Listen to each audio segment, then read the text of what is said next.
Bismillahirrahmanirrahim. Assalamualaikum warahmatullahi wabarakatuh. Eh, Perkenalkan nama saya Tata Saputra, mahasiswa Pendidikan Matematika Universitas Muhammadiyah Semarang dengan NIM B2B021007. Baik, di sini saya akan sedikit menjelaskan mengenai salah satu materi dari mata kuliah Evaluasi Pendidikan Matematika dengan dosen pembimbing Pak Iswa Yudi Joko Supaino SSI MPT. Untuk materinya yaitu materi validitas.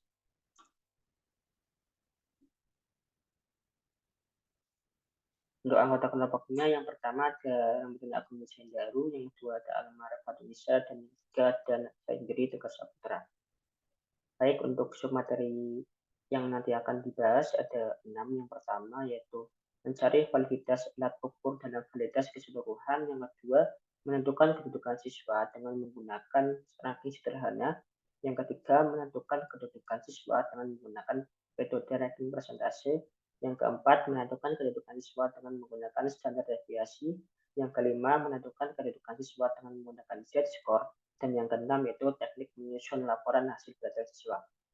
Baik, lanjut saja untuk submateri yang pertama yaitu mencari validitas alat ukur dalam validitas keseluruhan. Nah, validitas sendiri adalah salah satu aspek penting dalam penelitian dengan mengembangkan alat ukur. Validitas alat ukur mengacu pada sejauh mana alat tersebut benar-benar mengukur apa yang dimaksudkan untuk diukur. Validitas keseluruhan mengacu pada sejauh mana seluruh alat ukur, termasuk semua item atau pertanyaan, benar-benar mencerminkan konsep atau konstruk yang ingin diukur. Nah, untuk mengetahui validitas secara keseluruhan, ada 6 metode yang perlu diterapkan. Yang pertama yaitu validitas konten. Validitas ini dapat dilakukan dengan meminta sejumlah ahli atau pakar dalam bidang yang relevan untuk menilai apakah item-item tersebut sesuai dengan konsep yang ingin diukur. Yang kedua, validitas konstruksi. Validitas konstruksi mencakup penggunaan analisis faktor atau analisis konfirmator untuk menguji sejauh mana alat ukur mencerminkan struktur konstruksi yang sebenarnya. Yang ketiga, validitas kriteria.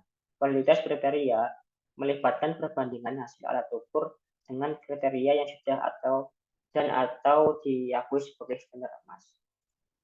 Yang keempat ada validitas konvergen dan divergen. Validitas konvergen mengacu pada sejauh mana alat ukur berkorelasi dengan alat ukur lain yang seharusnya mengukur konsep yang sama. Sebaliknya, validitas divergen mengacu pada sejauh mana alat ukur tidak berkorelasi dengan alat ukur yang seharusnya mengukur konsep yang berbeda. Yang keempat yaitu validitas diskriminatif. Validitas diskriminatif mengukur kemampuan alat ukur untuk membedakan antara individu yang berbeda dalam hal konstruk yang diukur. Yang keenam yaitu validitas rasionalitas. Validitas rasionalitas melibatkan penilaian apakah alat ukur sepertinya dapat mengukur apa yang dimaksud berdasarkan pemahaman umum dan rasionalitas. Untuk materi yang kedua yaitu menentukan kedudukan siswa dengan menggunakan metode ranking sederhana. Ranking sederhana sendiri adalah metode sederhana untuk menentukan kedudukan atau peringkat siswa berdasarkan prestasi atau skor yang mereka capai dalam berbagai tes atau evaluasi. Nah, untuk langkah-langkahnya sendiri, yang pertama itu kumpulkan data. Kumpulkan data prestasi atau skor siswa dari berbagai tes atau evaluasi yang ingin digunakan untuk menentukan peringkat. Yang kedua, urutan data. Urutan data prestasi atau skor siswa dari yang tertinggi ke yang terendah. Dalam hal ini, siswa dengan skor tertinggi akan mendapatkan peringkat tertinggi. Nah, yang ketiga itu berikan peringkat. Berikan peringkat kepada setiap siswa berdasarkan urutan skor mereka. Siswa dengan skor tertinggi akan mendapat peringkat 1, yang kedua tertinggi akan mendapat peringkat 2, dan seterusnya. Yang langkah yang keempat yaitu perhatikan kemungkinan peringkat. Jika ada siswa yang memiliki skor yang sama, dapat memberikan peringkat yang sama dengan kepada mereka. Misalnya, kedua siswa memiliki skor yang sama tinggi, keduanya dapat diberikan peringkat 1. Untuk langkah yang kelima, jangan lewatkan peringkat yang hilang. Saat memberikan peringkat, pastikan untuk menghindari peringkat yang dilewati. Misalnya, jika ada dua siswa dengan skor tertinggi yang sama, peringkat berikutnya harus menjadi peringkat 3, bukan peringkat 2. Untuk submateri yang selanjutnya yaitu menentukan kedudukan siswa dengan menggunakan metode ranking persentase. Nah, langkah-langkahnya yang pertama itu kumpulkan data. Kumpulkan data prestasi atau nilai siswa dalam suatu tes atau evaluasi yang ingin digunakan untuk menentukan peringkat. Yang kedua, hitung persentase prestasi siswa. Hitung persentase prestasi siswa dapat menggunakan rumus, yaitu nilai siswa dibagi nilai maksimum kali 100, di mana nilai siswa adalah nilai yang diperoleh oleh siswa dalam tes, dan nilai maksimum adalah nilai tinggi yang dapat dicapai dalam tes tersebut. Yang ketiga langkahnya itu urutkan persentase. Urutkan persentase prestasi siswa dari yang tertinggi ke yang terendah. Siswa dengan persentase tertinggi akan mendapat peringkat tertinggi. Nah, untuk langkah yang keempat yaitu berikan peringkat. Berikan peringkat kepada setiap siswa berdasarkan urutan persentase prestasi mereka. Siswa dengan persentase tertinggi akan mendapat peringkat 1, yang kedua tertinggi akan mendapat peringkat 2, dan seterusnya. Yang kelima, langkah-langkahnya yaitu berikan komponen persentase sama. Jika ada siswa yang memiliki persentase prestasi yang sama, dapat memberikan peringkat yang sama kepada mereka. Misalnya, jika dua siswa memiliki persentase yang sama tinggi, maka keduanya bisa diberikan peringkat 1. Yang keenam langkahnya yaitu jangan lewatkan peringkat yang hilang. Saat memberikan peringkat, pastikan untuk menghindari peringkat yang dilewati. Misalnya, jika ada dua siswa yang persentase peringkatnya sama tinggi, peringkat berikutnya harus menjadi peringkat 3, bukan peringkat 2.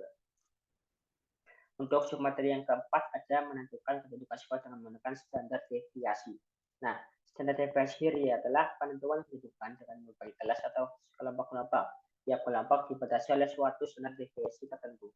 Nah, deviasi ini juga bisa disebut untuk menunjukkan tingkat derajat pada kelompok data atau ukuran standar penyimpanan data min yang umumnya diberi lambang SD. Nah, untuk menentukan kedudukan dengan standar deviasi ini dapat dilakukan dengan dua cara, teman-teman. Yang pertama yaitu menentukan kedudukan siswa dalam 3 ranking. Yang kedua, penentuan kedudukan siswa dapat dilakukan dengan membagi siswa seluruh kelas menjadi kelompok-kelompok dengan nilai 1 sampai 10.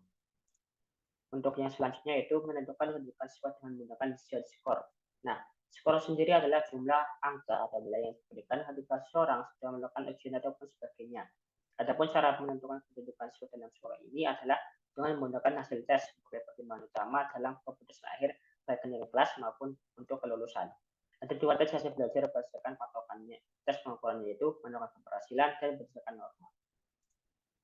Untuk yang sumateri terakhir yaitu teknik menulis laporan hasil belajar siswa. Nah, rapor atau laporan hasil belajar siswa adalah rangkuman hasil evaluasi peserta didik yang berupa angka atau nilai yang telah diperoleh siswa dari hasil pembelajaran yang telah dilaksanakan. Pada rapor siswa ini terdapat dua komponen nilai, yaitu komponen nilai mata pelajaran yang terdiri dari nilai mata pelajaran serta kriteria kedinasan minimal atau lebih dikenal dengan KKM. Dan juga komponen nilai non mata pelajaran, yaitu jumlah pelajaran, nilai kehadiran pengembangan diri, serta nilai akhlak dan kepribadian siswa. Nah, nilai laporan hasil evaluasi ini cukup banyak, teman-teman. Namun yang sering dipakai adalah rapor. Dengan menekankan satu jenis laporan ini, teknik yang penting untuk dikuasai adalah teknik pengisian buku rapor. Penguasaan teknik pengisian buku rapor ini sangat penting dalam menyusun laporan hasil siswa dan dapat membantu mengelola nilai mata pelajaran dengan mendukung keputusan untuk membantu dalam kegiatan penilaian mata pelajaran dan juga nilai mata pelajaran serta dapat mengevaluasi siswa agar dapat meningkatkan prestasi siswa menjadi lebih baik. Nah, teman-teman, mungkin hanya itu materi yang dapat saya sampaikan. Jangan lupa like dan subscribe-nya. Sampai jumpa di video-video selanjutnya. Bye-bye. Assalamualaikum warahmatullahi wabarakatuh.